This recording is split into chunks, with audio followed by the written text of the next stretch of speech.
Telangana rising ప్రతినిధుల బృందం స్విట్జర్లాండ్లోని దావోస్ పర్యటన విజయవంతంగా ముగిసింది. గత నెలలో హైదరాబాద్లో జరిగిన గ్లోబల్ సమ్మిట్లో 5.75 లక్షల కోట్ల రూపాయల పెట్టుబడులు సాధించిన ప్రభుత్వం ఈసారి 3 రోజుల వరల్డ్ ఎకనామిక్ ఫోరం సదస్సులోనూ తెలంగాణ ఆశించిన లక్ష్యాన్ని సాధించింది.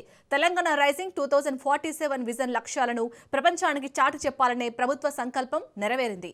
ఈ పర్యటనలో ప్రతినిధుల బృందం గ్లోబల్ క్యాపబిలిటీ సెంటర్లు, డేటా సెంటర్లు, క్లీన్ అండ్ గ్రీన్ ఎనర్జీ తయారీ రంగాల్లో పెట్టుబడులను ఆకర్షించారు. దావోస్ పర్యటనను ముగించుకున్న సీఎం రేవంత్ రెడ్డి జూరిచ్ నుంచి అమెరికా పర్యటనకు వెళ్లనున్నారు. మంత్రులు శ్రీధర్ బాబు, పొంగులేటి శ్రీనివాస్ రెడ్డి దావోస్ నుంచి ఇండియాకు తిరుగు పయనమయ్యారు.